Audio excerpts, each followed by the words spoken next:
Hi everyone, and feel my digital hug around you as I am hugging my Fluffy. And feel it through the screen to all of you who were here last week for the Earthfiles YouTube channel Summer Solstice Celebration.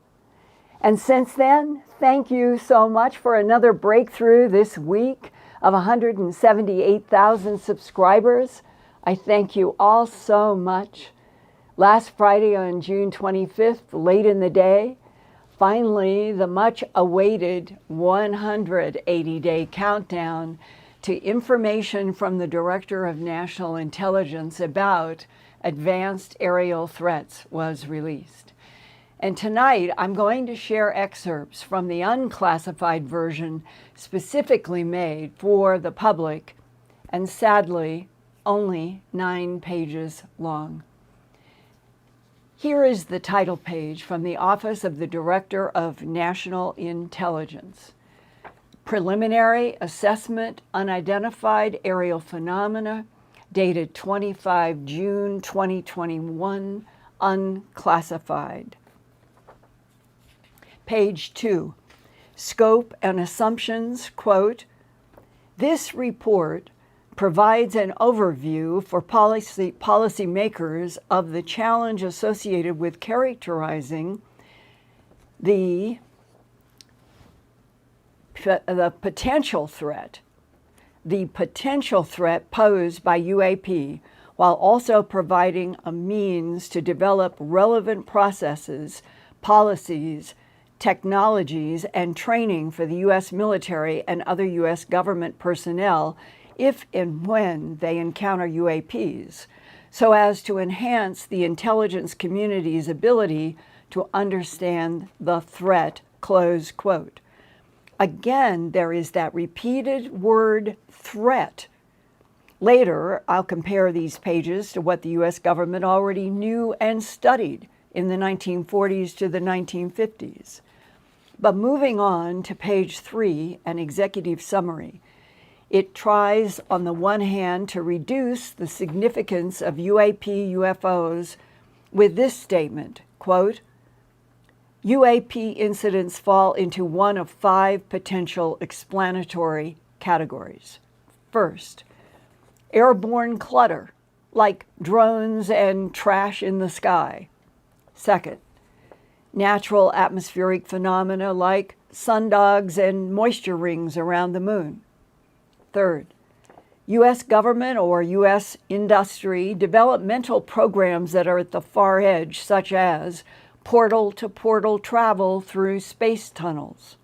Fourth, foreign adversary systems from nations such as China, Russia, and North Korea. And it could also be assumed that other intelligences in the universe that are hostile to humans could be considered foreign adversaries. Fifth, in a kind of throwaway category that says, quote, and a catch-all other bin, close quote.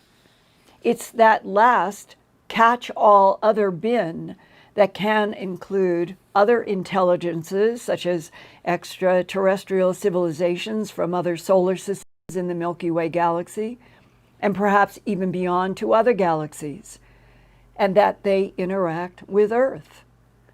And here is the very next sentence after catch-all other bin.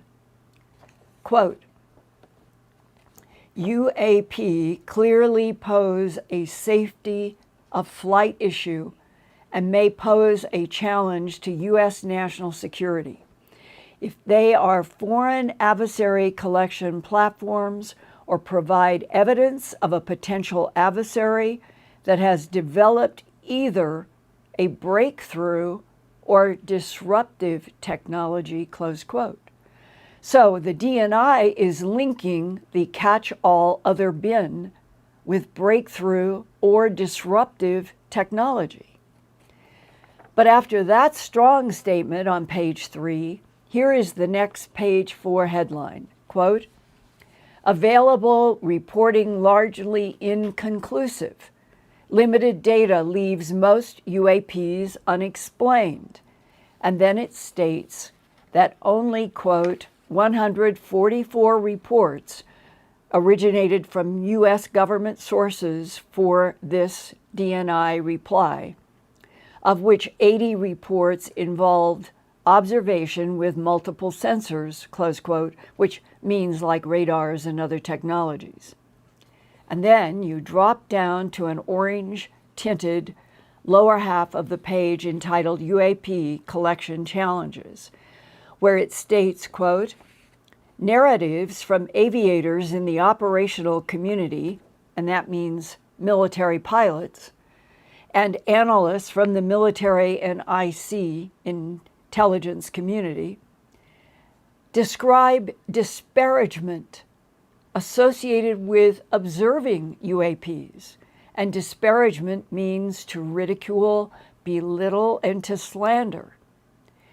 This also could apply disparagement for just reporting UAPs, or disparagement for attempting to discuss UAPs with colleagues. And that reputational risk may keep many UFO UAP observers silent, complicating scientific pursuit of the topic, close quote. To me, what this 9-page unclassified document is doing is giving another reason why the whole world needs and deserves the whole truth about other intelligences interacting with Earth, past, present, and future. No one should be disparaged for reporting what they are actually seeing in the sky, in the water, on the ground, and even in their own home. Now, Luis Elizondo, a former U.S. Army counterintelligence special agent who retired in October 2017 from the Office of the Undersecretary of Defense for Intelligence, joined To the Stars Academy, founded by Blink-182 guitarist Tom DeLonge, left TTSA in late 2020, and since spring 2021 has been making the media rounds to talk about the observable characteristics of UAP UFOs that set them apart from human-made aircraft. Lou Elizondo has hired attorney Danny Sheehan to help Elizondo fight what he calls disparagement by the Pentagon. He means disparaging pushback after he began speaking to the media about the astounding speeds, 90-degree turns, and neutralizing gravity that the UFO UAP technologies have been seen doing by many professional military pilots and that have been recorded on radar and other technologies. Some of those UFO UAP demonstrations of advanced technology are described on page 5 of the DNI report, quote, in 18 incidents described in 21 reports, observers reported unusual UAP movement patterns or flight characteristics. Some UAP appeared to remain stationary in winds aloft, to move against the wind, maneuver abruptly, or move at considerable speed without discernible means of propulsion. And they have emitted radio frequency energy apparently historically associated with UAP UFO sightings, close quote. Page 5 also references, quote, an array of aerial behaviors reinforcing the possibility there are multiple types of UAPs and that UAPs demonstrating acceleration that could imply intelligent control. Quote, we currently lack data to indicate any UAP are part of a foreign collection program or indicative of a major technological advancement by a potential adversary. UAP have been detected near military facilities or by aircraft carrying the U.S. government's most advanced sensor systems, close quote.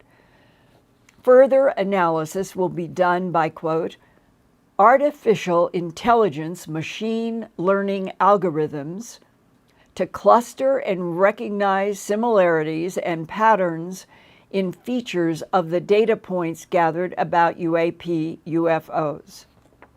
Now, next, here is an excerpt from the DNI's page 7, quote, "The majority of UAP data is from U.S. Navy reporting, but efforts are underway to standardize incident reporting across U.S. military services and other government agencies to ensure all relevant data is captured, including from the U.S. Air Force," close quote.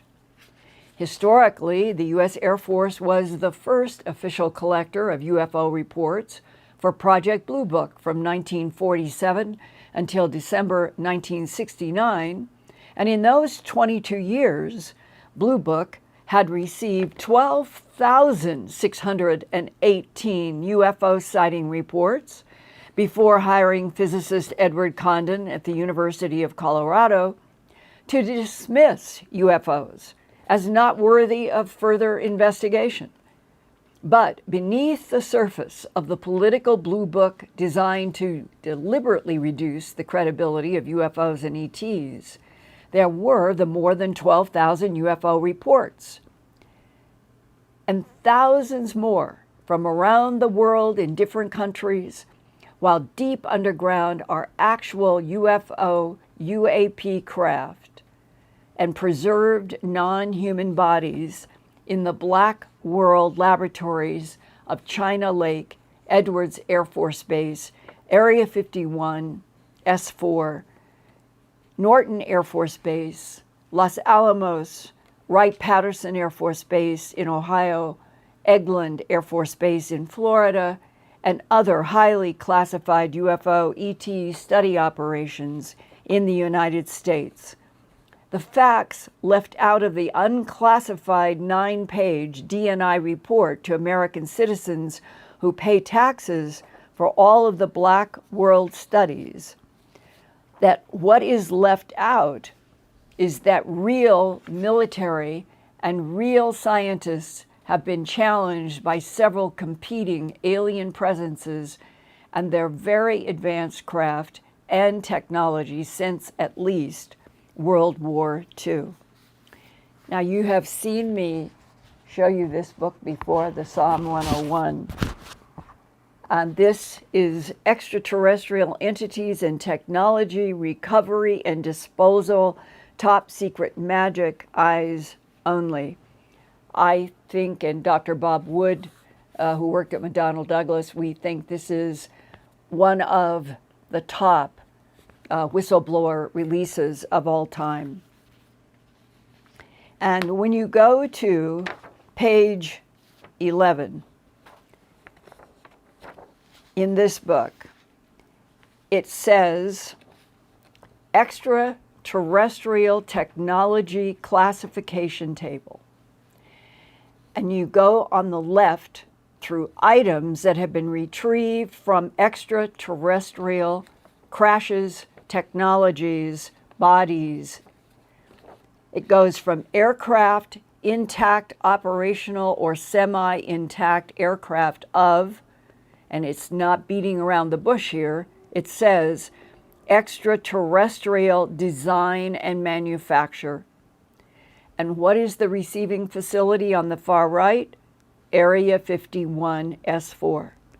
Number 2, intact device. Any mechanical or electronic device or machine which appears to be undamaged and functional will go to where? On the right, Area 51 S4. 3, damaged device. Any mechanical or electronic device or machine which appears to be damaged but mostly complete. Where does it go? Area 51 S4. 4th, power plant. Devices and machines or fragments which are possible propulsion units, fuel, and associated control devices and panels to Area 51 S4. 5, identified fragments. Fragments composed of elements or materials easily recognized as known to current science and technology, for example, aluminum, magnesium, plastic, will also go to Area 51 S4. unidentified fragments. Fragments composed of elements or materials not known to current science and technology, and which exhibit unusual or extraordinary characteristics, will also go to Area 51S4. Then, line item 7, supplies and provisions. Non-mechanical or non-electronic materials of a support nature, such as clothing, personal belongings, organic ingestibles, will go to the Blue Lab at Wright-Patterson Air Force Base in Ohio, and I think that that number means Building 61. Line item 8, living entity with an asterisk. Living non-human organisms in apparent good or reasonable health will go to OPNAC BBS01, which the closest I've been able to find a match is an island in the Hawaiian Islands that we have been using for extraterrestrial placement of articles since World War II. Line 9, non-living entity. Deceased non-human organisms or portions of organisms, organic remains, and other suspect organic matter will go to the Blue Lab at Wright-Patterson, and I think this is Building 61.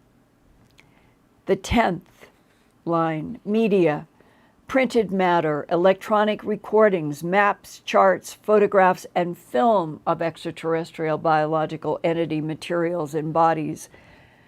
The media would go to Building 21 at Kirtland Air Force Base, Unit KB-88. 11, weapons. Oh, and we were just looking at the stamp from Kirtland. It is a real address. Line item 11, weapons. Any device or portion of a device thought to be offensive or defensive weaponry will go to Area 51, S4. So in April of 1954, when the Psalm 101 training manual was printed, and we know this for a fact, Bob Wood was able to interview the actual head of the War Office printing press at Kirtland, who was there in 1954, and that he confirmed that he knew that this Psalm 101 manual had been published. So that goes a long way against saying that the 9 pages that have been released by the DNI is all that there is to know. Now further, the 7th page in the 9 pages released echoes what Lieutenant Colonel Philip J. Corso told me in my radio interview with him on July 7th, 1997 in Roswell, New Mexico, at the 50th anniversary of the UFO crashes.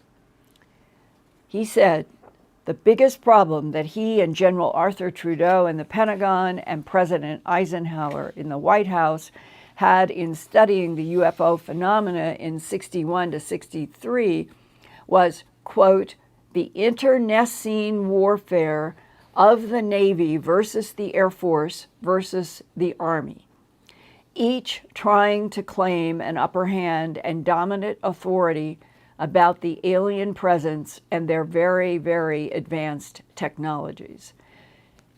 Jesse Marcel Jr.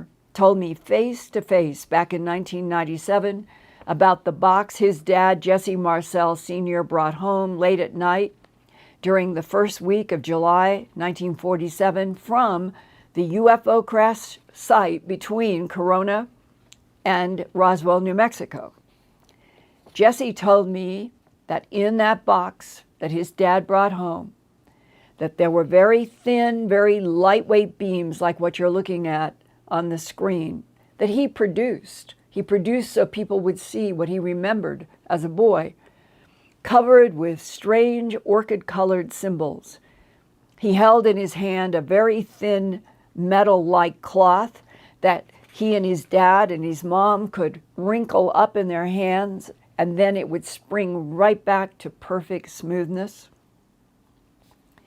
And there were bodies of non-humans that were shipped to classified facilities such as Wright-Patterson Air Force Base in Ohio and Los Alamos Laboratory in New Mexico, where the first atomic bomb was developed by physicist Robert Oppenheimer.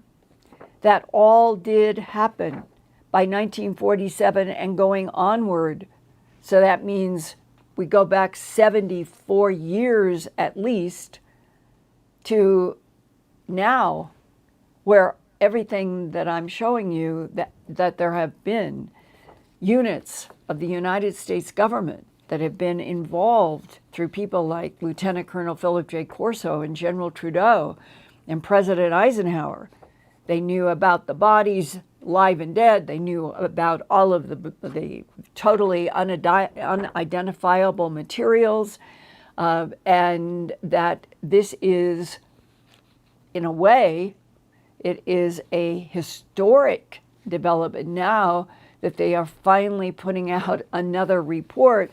But how ironic that everything that has been published and talked about and been in interviews and goes back before going to Roswell, that it's not even being included. That all this incredible history and these details and firsthand testimonies are not included in these 9 pages to the citizens of the United States. So in some ways, it feels to me like we're being subjected to hollow propaganda, and that it's designed to try to cover up the past 7 decades of actual back engineering of advanced extraterrestrial technologies, and that we already are out beyond in this solar system, as some whistleblowers have said. And the disconnect between what is really real and what is trying to be framed as something highly limited seems unfair to the public. Now, on Friday, June 25th, Reuters headline, quote, "Watershed U.S. UFO report does not rule out extraterrestrial origin." A U.S. government report on UFOs issued on Friday said defense and intelligence analysts lack sufficient data to determine the nature of mysterious flying objects observed by American military pilots, including whether they are advanced earthly technologies, atmospherics, or of an extraterrestrial origin, close quote, Reuters, June 25th. But what I have just shared with you are real facts since at least that 1947 time period, and perhaps earlier from 1941 in Cape Girardeau. The UK Guardian headlined, quote, "Why the Pentagon UFO report is deeply troubling for U.S. security experts. Congressional leaders boiled it down to unexplained aerial phenomena, by definition, are an urgent security threat." Mark Warner, Democratic chair of the Senate Foreign Relations Committee, told Fox TV, quote, "If there are objects flying over military installations that could pose a security threat, it needs to be declassified and revealed to the American public." I could not agree more with Mr. Warner. DW.com in Berlin, Germany, headlined, "UFOs and aliens in Germany, the U.S. government's release of a report on unidentified aerial sightings has been met with much interest in Germany." German UFO researcher Robert Fleischer told DW.com, quote, "We're just a small blue planet in the middle of an infinite universe. Anything is possible out there. The Americans have spent decades trying to laugh off these phenomena, so their reporting now is quite a surprise." Fleischer runs a Leipzig UFO group with 100,000 subscribers. It has been 80 years since the United States entered World War II after the Pearl Harbor bombing. And in those 80 years, thousands of UFO reports have emerged around the world. The U.S. government's own Project Blue Book, 12,000 UFO sightings. MUFON, the Mutual UFO Network, says it has some 100,000 public reports in its archived files. We are now learning that unidentified aerial phenomena can go 12,000 miles an hour and do 90-degree turns at that speed, something that no human technology has ever achieved, leaving the question, who or what has produced the highly advanced technologies in Earth's skies that have been reported and recorded on radar since at least World War II in the 1940s. Given the 70-year-long and worldwide presence of UFO UAPs, I think it is sad that the DNI's June 25th unclassified 9-page report emphasized only 144 reported observations from U.S. government sources, of which only 80 reports involved observation with multiple sensors, such as radar. Such a small sampling against 7.5 decades of firsthand military observations and citizens' observations and ranchers' observations that something from somewhere else interacts with our planet. Well, they only went back to 2004 in this DNI report. And we know that UFOs have been reported since World War II, ranging from Foo Fighter orbs of light, turning circles even around the fuselages of planes were reported, along with Foo Fighters and all kinds of craft. Some even saw 300-foot diameter type craft, football field size craft. Well, last night, June 29th, 2021, this tweet surfaced at Rich Dolan entitled, "Leaked to Me Today." And it goes like this. The classified portion, not the unclassified that I've been going through that we have had, we in the public have only had access to the 9 pages. So Rich received this information, classified portion of the UAP report given to a select number of congressmen and senators relates to the following, meaning this is what apparently the congressional representatives have received as a classified report in terms of a list of subjects, not the details, but lists. Energy pulse propulsion system, ion propulsion system, anti-gravity propulsion system, antimatter propulsion system, ramjet hydrogen propulsion system, compressed nuclear propulsion system, advanced use of exotic elements for energy research, the Kaesong Energy, he's a professor in a university, the Kaesong Energy Propulsion System Research Project.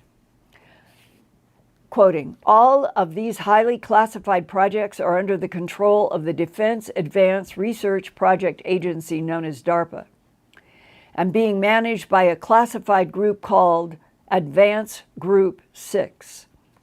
All funding for these projects is black confidential funds. It's like I said, black laboratories are underground. Black confidential funds appropriated under intelligence operations costs. Some funds come from private contractors. Prototypes of flying craft utilizing the above technology are being flown at Area 51 and Tonopah Air Force Base Test Range. Some of the UAPs observed in and around Nevada can be contributed to or attributed, they misspelled, to craft using the above propulsion systems. However, none of the experimental craft have flown outside the Nellis test and training range. So none of these experimental craft can be attributed to the sightings photographed by the United States Navy. So I was happy to see that tweet, which makes the same argument that trying to reduce unidentified aerial phenomena and UFOs after nearly 80 years of everything that the Earth has seen and reported, that they're leaving out animal mutilations, they're leaving out human abductions. There is a wide range of interactions that appear to be part of the physical evidence of non-humans interacting with this planet and having done so for centuries. And now we are in this awkward, difficult stage where it's like maybe the divine field itself, maybe the cosmic fabric. It's time that humans were told the truth on planet Earth at so many levels. But it's, to me, as an American citizen who grew up as a child thinking that I was in a country that valued the truth and valued the input of, by and for the people, a government based on that, that we are still being lied to in such extensive ways through straight faces that work in the Pentagon and work in other offices. They're still lying. There's no other word for it. They have everything I've showed you and way, way much more, going all the way back to World War II. Well, let's now transition, at least. Here, let's look at it, the light, dark, yin and yang, the light part of all of this. It feels like that the crack is happening in spite of all of the denials and still policies of secrecy and lies. It feels as if there is an energy that is moving now in the population of the planet, that people have had enough experiences and seen enough that it's not, the government is not being able to go like that. Go away, shut your eyes, not anymore. And that is a good step, I think, if it would all continue to evolve and more information that is honest would come out, and we would begin to be taught what our real relationship is with this universe and with our past. What is the truth of the past of evolving, standing up primates on planet Earth? Who are we linked to? I found I guess you would say it was like an essay in a file that went all the way back to around 1984, 5, 6. And I had put it in a file, and I had even put it inside of paper so nothing would happen to it through all these years. And it was a taxonomy of extraterrestrials, it was a working title and a working draft by a man named George Andrews. Very smart, did a tremendous amount of study about French animal mutilations and abductions, as well as in the United States. And I'm reading, haven't read it since the 80s. This was just a couple of weeks ago. And he's talking about having the transcripts of the hypnosis sessions, transcripts of hypnosis sessions of people in the human abduction syndrome. And that what is coming out is a story about Procyon A and Procyon B, a star system, that there are tall blondes who are communicating with these abductee or abductees about they at Procyon A and Procyon B having a vested interest in developing evolutionary bloodlines from them and that one of the planets that they're working on is Earth. And in seeing that, I have read other things about Procyon A and B, but it was the source, transcripts of hypnosis sessions of people in the human abduction syndrome. So maybe one of the pieces that they're still hiding is that we already know and are perhaps involved with some of the tall humanoid beings out in our Milky Way galaxy. Why can't we know that? I think we should. I think that is the next step to evolving on this planet in some kind of mental and physical health. And I'd be curious what you all feel if you send me feedback about what I presented in trying to both break down the 9-page DNI report in relationship to what I personally have investigated and studied and written and done so much television and radio about trying to fit the pieces of the complicated puzzle together about the presence of another civilization or civilizations interacting with our planet. Aren't we way past time getting the truth about it all? Good, bad, and in between?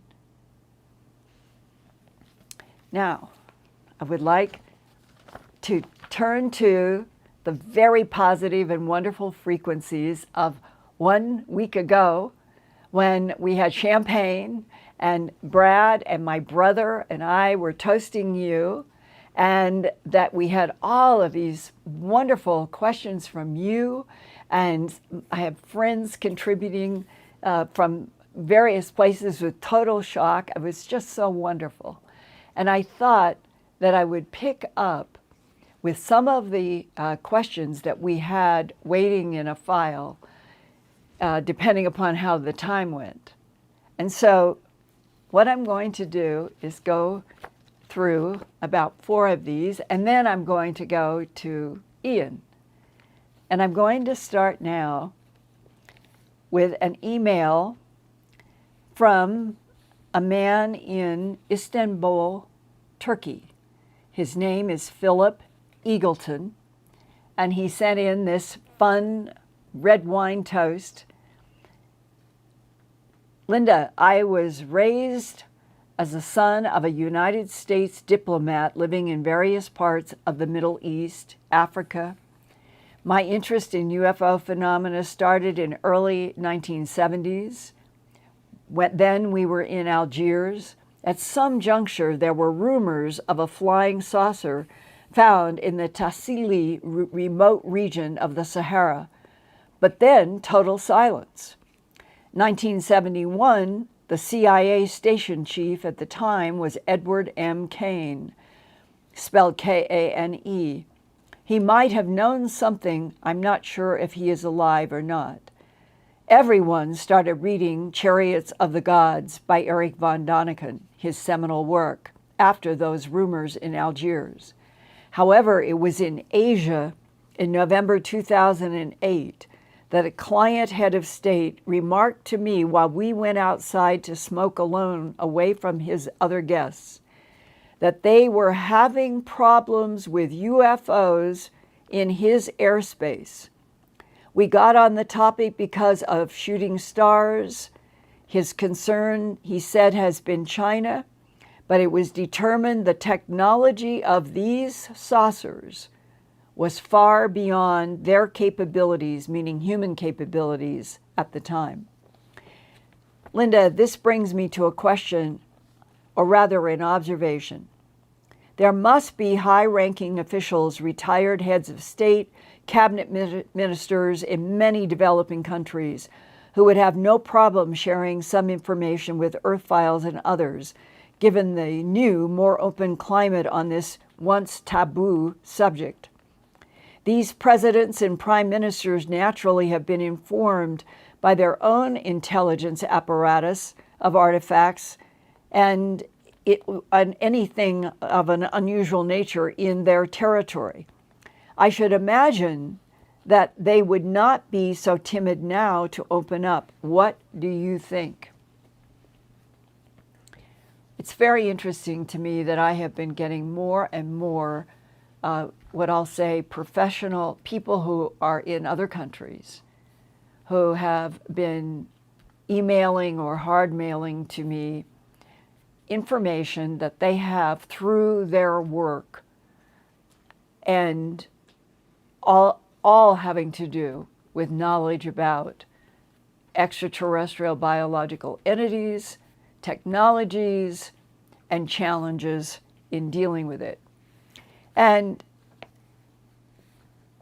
one of the things that has come to me is that there is some kind of collaboration with humanoids. And what I wonder, and he's raising the question, would any ambassador, minister, CIA, anybody working in another country right now hearing my voice, would you be able to get in touch with me in some way and let me know if there is knowledge about the actual astronomical source of some of the beings that are on this planet that are not always grays, reptilians, and blondes, that there are other types.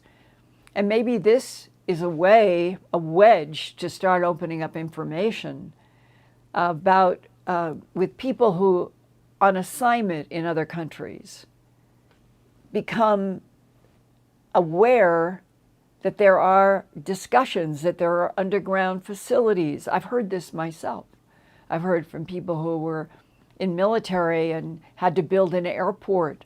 And in the process of building an airport, they disturbed land where extraterrestrials had a base, and that there was an actual military exchange.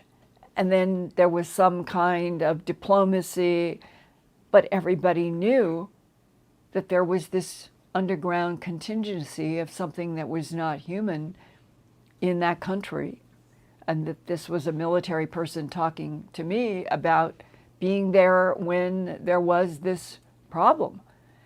So I guess this is trying to open up another area where people around the world in various, whether it's intel agencies, military operations, engineering, building houses, a lot of you might have more information, and I would like to have a path lead here from those of you who have firsthand information. And maybe it's kind of like the citizens of the world can now start joining together with what they know and have seen and experienced and share. So thank you, Philip Eagleton in Istanbul, Turkey, for your kind email and your wonderful photograph. Thank you. And now I'm jumping to the Netherlands. Carolyn Vanden, we were not sure if it's Vanden Boss or Vanden Boos. Please let me know. And she writes with a wonderful photograph. She's got red sparkling liquid. Congratulations from the Netherlands. My name is Caroline or Caroline Vanden Boss or Boos, and I live in, and this is a town of Nijmegen. Well, I would like to know more about the smoke or steam when someone passes on. I have seen it with my mother's passing in 2012. There suddenly came a smoke at the foot of the bed. It looked white and a little gray. It rolled over her till her middle, and then it stopped. What is it? I love your show, and I love the cats. A digital hug from me, and a digital hug back. Thank you for your photo, for your toast, and for the great email.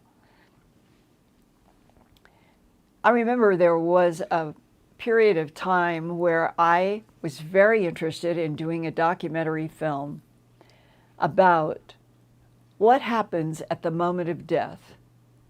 Was there literature about something happening physically right at the moment of death?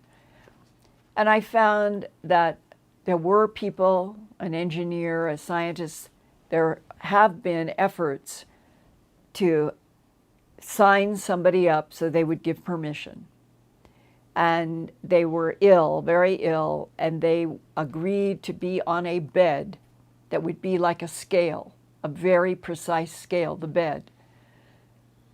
And at their passing, which was prepared for to be monitored with their permission, there was a change in the weight on the bed.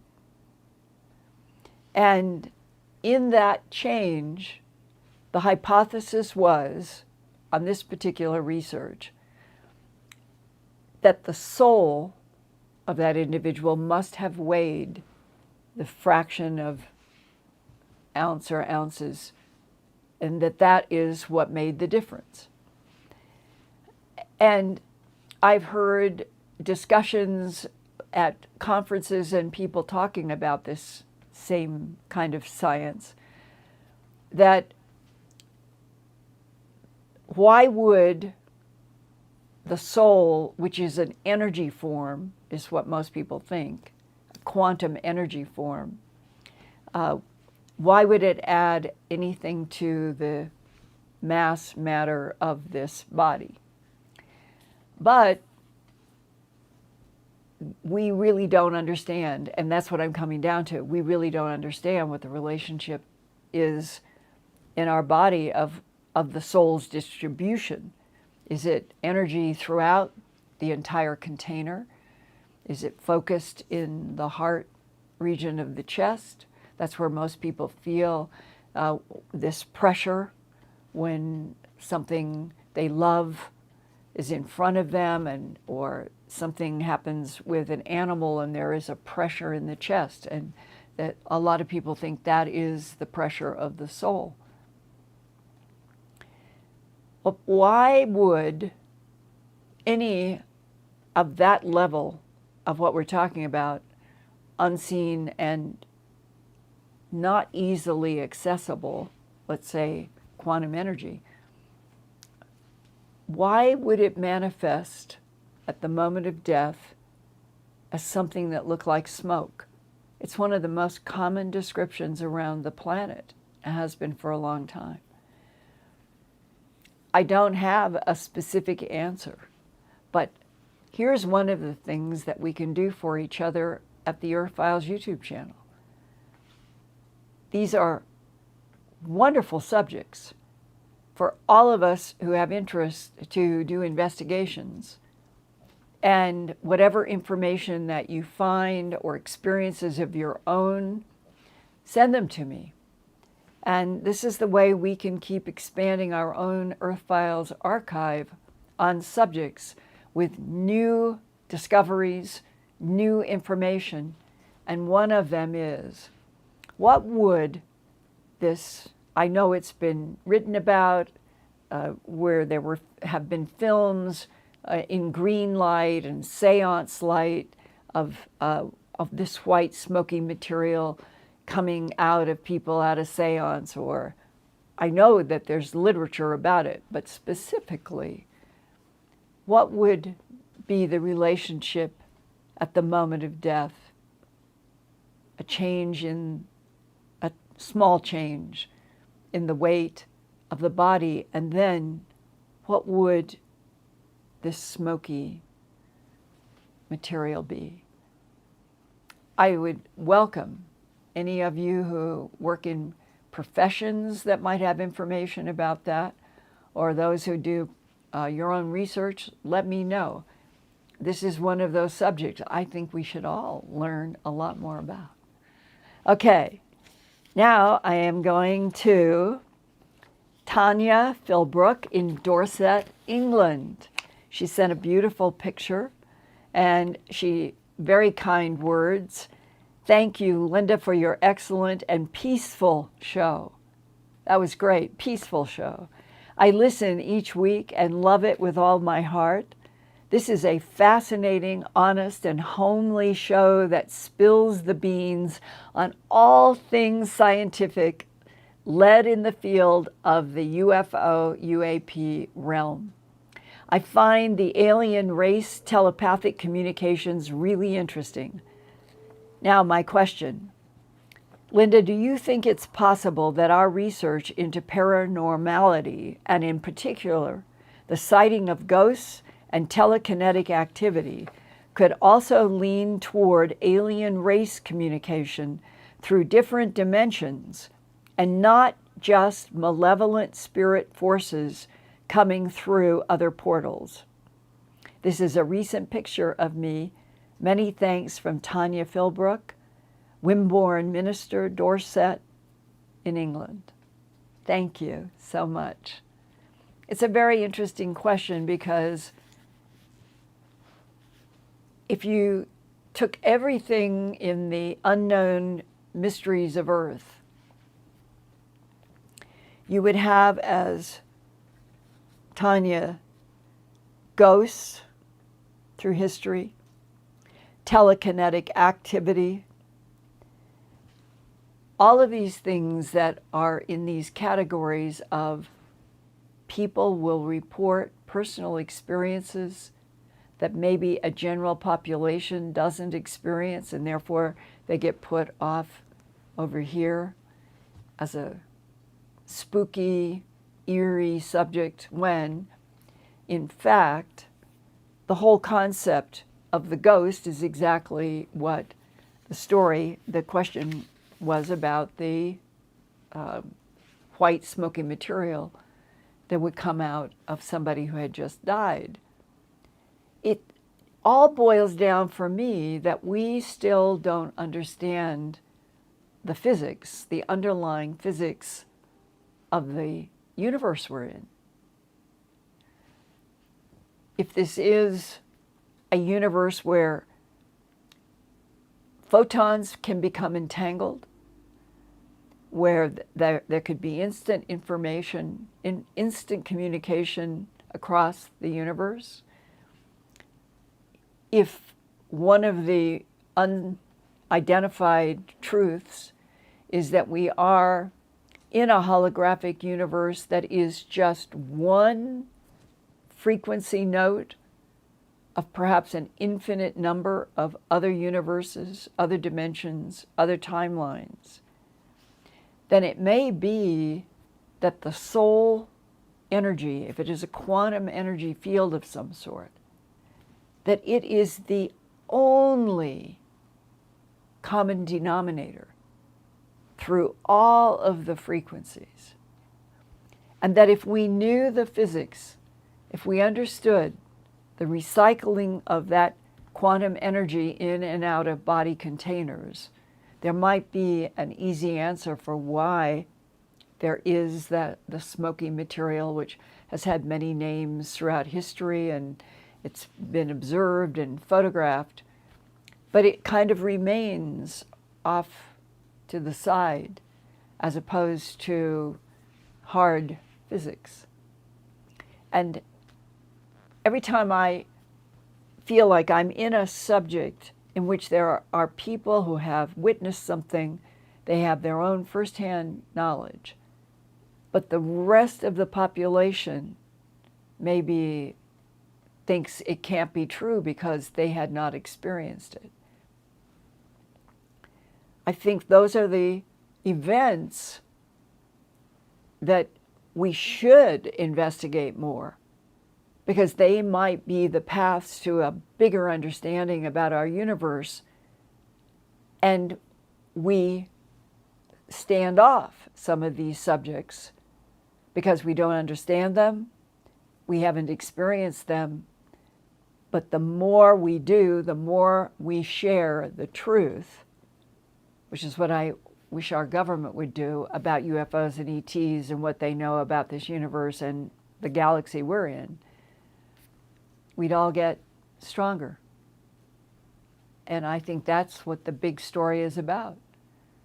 How do you create a species like this put it on a planet, watch it, monitor it like a laboratory, and I mean the non-humans manipulating DNA and already evolving primates to create humanoids here and how many other planets. And we're on the threshold of finally beginning to understand that. So once it's public knowledge around the world, all of these subjects,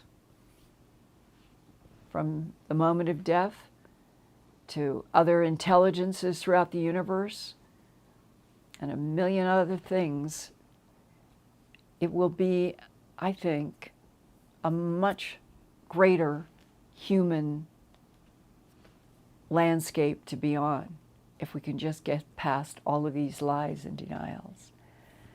So now, I think I have one more. And this is, well, you know what? I'm going to do this next week. I'm going to ask my dear friend, what have you got there? Questions? Hi, Linda. First of all, we've got a lot of super chats tonight, so bear with me while I go through these quickly. Oh, okay. I've got Moonbird. I'm Moonbird. Digital Actually, hug. Moonbird's driving tonight. He's not interacting in the chat, but he's at least jumped in there with a super chat. Thank you. And moving on, we've got Courtney C, Vicky Martinez, Synaptic Jen, Eric Ackerley, Amy Kelly, Jeffrey Rizzo, Cat Chaser, Knife Guy, Jareen Broker, Bob Thorson, Darrell M, Liz Gaspari, NY Native, Joan Oishi, Jeffrey Wynn, Wow. Mark Petty, Richie Gray, Jeffrey Wynn, Minnesota Folk, Leon Brown, Jade Violet, Sergeant Cadet. Oh, you wonderful, wonderful, wonderful people. Thank you so much. Well, dear Ian, I've got time for about one question because you guys, Brad and I have to change over tonight to do an arts and entertainment Alien Con meet and greet. I've never done one digitally. And so I would like Ian to go ahead and give me a question or so from the chat, and then we'll transition to Alien Con. Okay, Linda. First of all, can you tell us anything about Contact in the Desert this year?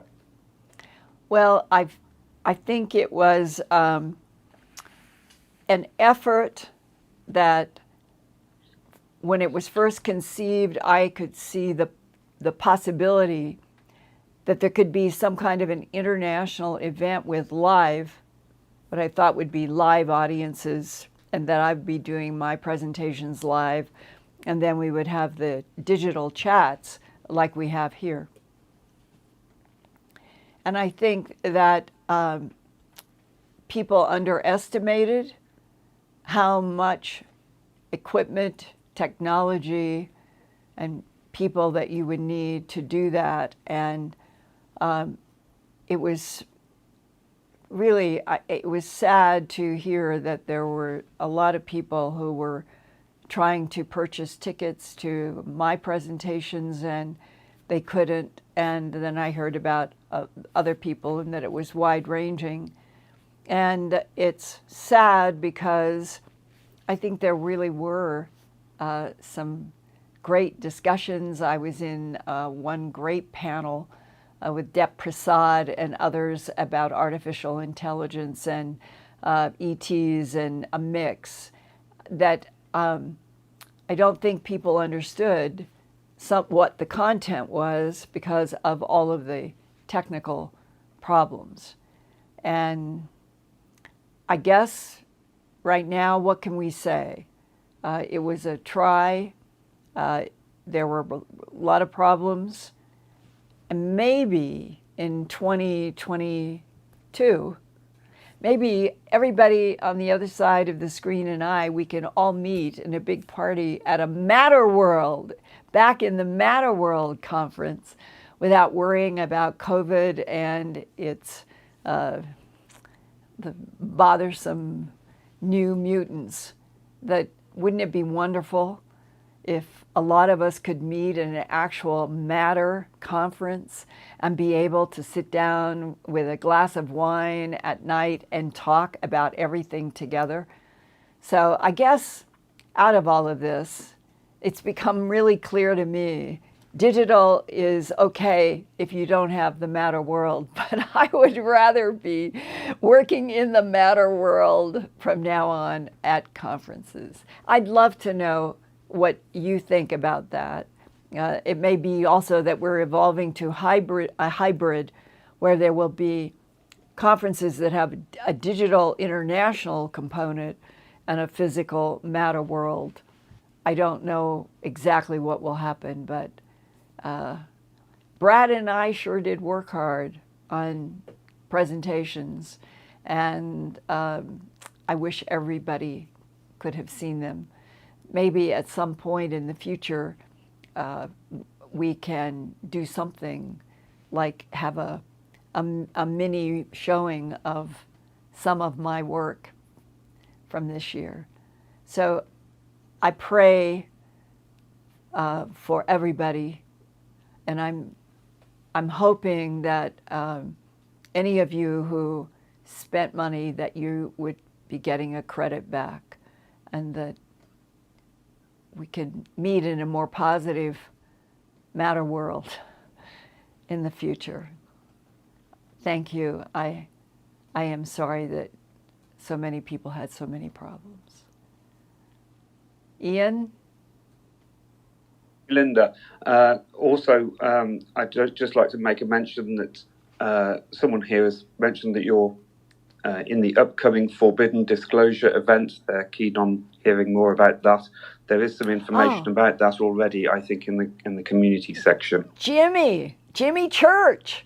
We're doing it is Lou Elizondo, Jimmy Church, Billy Carson, Nick Pope, Rich Dolan, Linda, July 17th, and we are doing 11 hours, and Jimmy is producing, and it seems like it's going to be fun. So why don't you check out the tickets and check out what's there on the program, because I'm looking forward to working with those guys.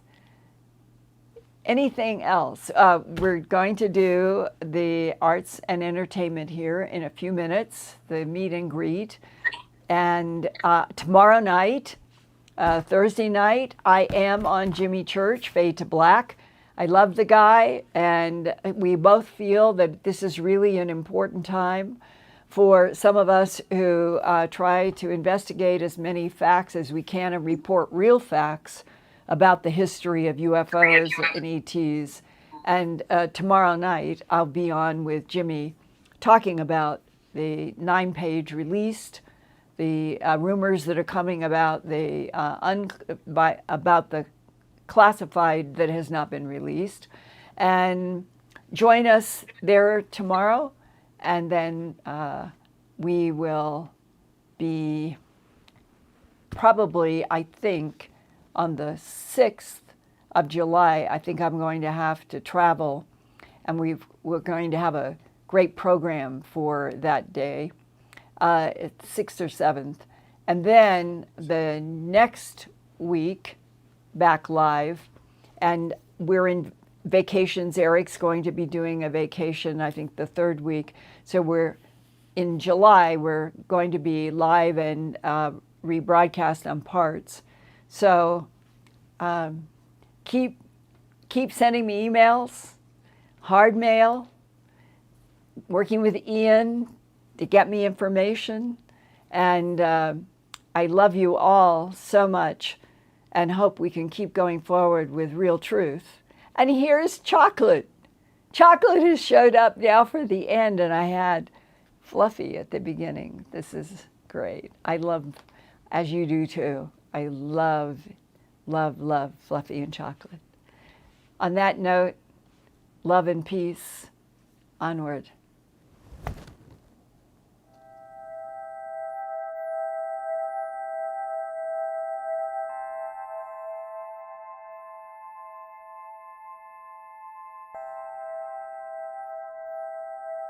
Turn on closed captions for YouTube videos by clicking the white CC button on the lower right. The default language for Linda's videos is English. If you would like to see the captions in another language, click on the white Settings button next to the CC button. Select Subtitles CC, and then select Auto Translate. Select a language, and the captions will now appear in that language. Sort of gone through, and they will hold their heads. I never had a cat do that before. And they'll pull against the comb, helping me get out snarls. And I think it's the best they've ever been.